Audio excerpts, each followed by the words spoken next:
आप लोगों का ये जोश, ये जज्बा देख के मुझे इस बात का एहसास हो गया है कि हम 8 फरवरी का इलेक्शन आज जीत चुके हैं। 8 तारीख को सिर्फ अनाउंसमेंट होना बाकी है, रिजल्ट आज आ गया है। मैं आप तमाम लोगों से ये कहूंगा, यहाँ पे मौजूद जितनी बिरादरियां हैं, जितने मेरे भाई हैं, जितनी मेरी बहनें हैं, मैं एक एक का नाम अगर नहीं ले रहा तो इसका मतलब ये है कि मैं आप सबको एक जैसा समझता हूं। मैं किसी को बटावा नहीं समझता। आप सब मेरी बिरादरी हो, मैं आप सबकी बिरादरी हूं। अब करना क्या है, अब करना क्या है, बात सुनो। देखिए भाई, पाकिस्तान तहरीक इंसाफ 2018 में आ गई थी ना, वजीर आजम उनका था, सदर उनका था, गवर्नर उनका था, वफाकी वज़ीर उनके थे। उसके बावजूद इस शहर का कोई मसला हल नहीं किया।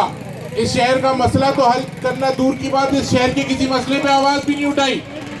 इस शहर में बारिश हुई, करंट लगने से बच्चे शहीद हो गए, पीआईए का जहाज गिर गया, लोग उसमें शहीद हो गए। लेकिन उस शख्स ने, उस वजीर आजम ने जो कहता था कि मैं कराची से वजीर आजम हूँ, जिसने कभी 62 अरब का वादा किया, कभी 63 अरब का वादा किया, कभी 111 अरब का वादा किया, उसने इस शहर को 1 रुपया नहीं दिया। इस शहर के किसी दुख दर्द पे आवाज नहीं उठाई।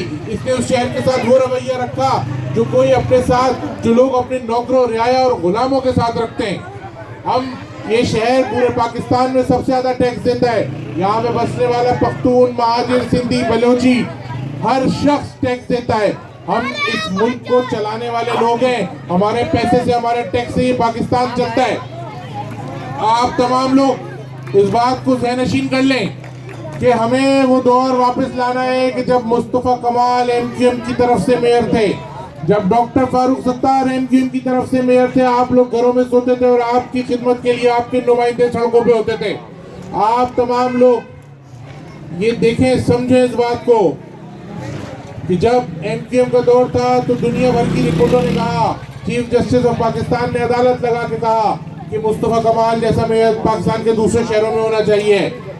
आप इस बात को ज़हनशीन करें, इस बात को याद करें और ज़हनशीन करें कि कैसे दुनिया भर के इदारे कहते थे कि कराची दुनिया में तरक्की करने वाली शहरों में दूसरे नंबर पे आ गया है, और आज पीपल्स पार्टी के इक़्तिदार के बाद ये ना रहने के काबिल शहरों में चौथे या 5वें नंबर पे।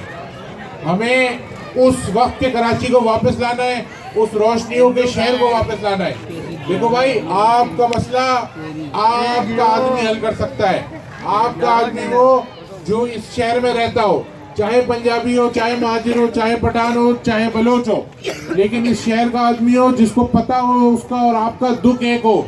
उसको पता हो कि अगर पानी आपके घर गंदा आता है तो उसके घर भी गंदा आता है, अगर आपके घर लाइट नहीं आती तो उसके घर भी लाइट नहीं आती, अगर आपका बच्चा गंदे स्कूल में जा रहा है तो वो भी गंदे स्कूल में जा रहा है। अगर इस शहर के मसाइल हल होंगे, जब मुस्तफ़ा कमाल के दौर में इस शहर में सारा काम होता था तो वो सिर्फ ऐसे नहीं होता था कि कोई सड़क महाजिर के लिए बन रही हो। उस सड़क पे मेरा पख्तून भाई भी जाता था, मेरा बलोच भाई भी जाता था, मेरा सिंधी भाई भी जाता था। अगर तालीम का निज़ाम बेहतर होगा तो उसमें आपके, हमारे, हम सब के बच्चे जाएंगे। अगर अस्पतालों का निज़ाम बेहतर होगा तो आपकी, हमारी, हम सब की इलाज की सहूलतें बेहतर होंगी।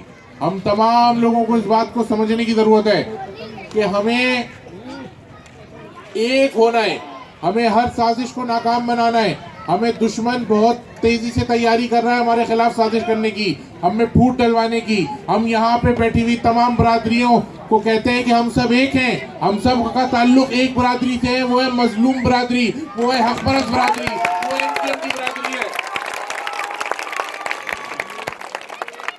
ये तमाम बरादरियां मिलके एक गुलदस्ता बनते हैं और ये तमाम बरादरियां और हम लोग मिलके इस पूरे पाकिस्तान को चलाते हैं, और बदले में हमें टूटी हुई सड़कें, बारिश का पानी, गंदे स्कूल, गंदे अस्पताल, हमें मजबूत होना है, हमें यकजा होना है। हमें इस बात को ज़हनशीन करना है कि हम लोग एक हैं और हमें कोई उस वक्त तक नहीं हरा सकता, डरा सकता जब तक हमारे आपस में कोई मसले मसाइल ना हो। हमें बड़े मकसद के लिए अपनी आपस की, अगर किसी की कोई मसले मसाइल है तो उसे भूल के एक होना है। हमें उन लोगों को मौका देना है जिन्होंने माजी में आपकी खिदमत की और मुस्तकबिल में भी दावा करते हैं कि आपकी खिदमत करेंगे। हम वो लोग हैं कि जिनका माजी शफाफ है, 1 रुपए की करप्शन का 1 रुपए की करप्शन का इल्जाम साबित करना तो दूर की बात, अगर मेरे और अहमद सलीम भाई के ऊपर कोई लगा दे तो हम इलेक्शन से दस्तबरदार हो जाएंगे। ये दावा आपसे सिर्फ एमक्यूएम का उम्मीदवार ही कर सकता है, आपका उम्मीदवार कर सकता है, आपका हक परस्त उम्मीदवार कर सकता है। अब आप लोगों ने करना क्या है? सबसे पहले तो मैं कहता हूँ मेरी माओ बहनों, आपने खास तौर से निकलना है, एक एक माँ बहन के पास जाना है, उसको लेके निकलना है, मोटिवेट करना है और पतंग पे मोहर लगवानी है। और मेरे भाइयों, आप लोगों ने उस दिन, आप देखें इलेक्शन इंशाल्लाह हम जीत चुके हैं, लेकिन हमें रिजल्ट अनाउंस करना है।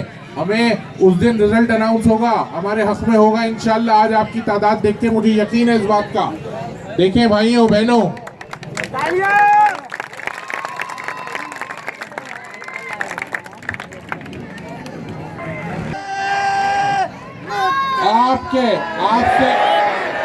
आपसे एक वादा करते हैं कि आपका हर मसला हमारा मसला होगा, आपके हम हर दुख दर्द में आपके साथ होंगे, आप हमें कहीं पीछे नहीं पाएंगे। हम आएंगे और हम वादा करते, देखिए 2.5 लाख लोगों का हल्का ही है, अगर 1% 25,000 आदमी मेरे साथ जाके खड़ा हो जाए ना तो कोई पत्थर मारने की जरूरत नहीं है। आपका पानी आपके कदमों पे आएगा, आपकी बिजली आपके घर पे आएगी, आपके हुकूक के लिए आप मुझे कहीं अपने से पीछे नहीं पाएंगे, ये मेरा आप लोगों से वादा है। दूसरी बात, अब आप तमाम लोगों ने ये करना है कि 8 तारीख को निकलना है और बातिल के खिलाफ 8 तारीख को मुनज़्ज़म मजबूत होकर वोट के जरिए अपना एहतजाज रिकॉर्ड कराना है। आप तमाम लोगों ने 8 तारीख को पतंग पे मोहर लगानी है, दोस्तों अहबाबों को लेके, फैमिलीज को लेके, रिश्तेदारों को लेके निकलना है और एमक्यूएम पाकिस्तान के उम्मीदवारों को कामयाब बनाना है, ताकि वो आके आपके इलाकों के गली मोहल्लों के मसाइल हल करें। आपका इख्तियार आपके गली मोहल्ले के लोगों को दें, आपके बल्दियाती निज़ाम को मजबूत करें और आपके मसाइल को हल करें। आप तमाम लोगों के यहाँ आने का बहुत बहुत शुक्रिया। एमक्यूएम पाकिस्तान जिंदाबाद, पाकिस्तान जिंदाबाद।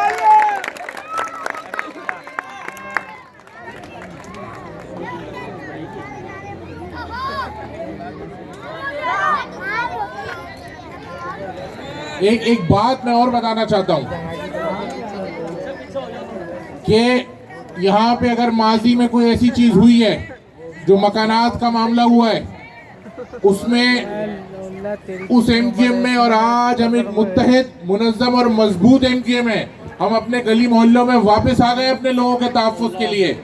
अब कोई आदमी किसी मजलूम के साथ ज्यादती करने से पहले ये सोच ले कि उसको उस मजलूम तक पहुंचने से पहले एमक्यूएम का सामना करना पड़ेगा,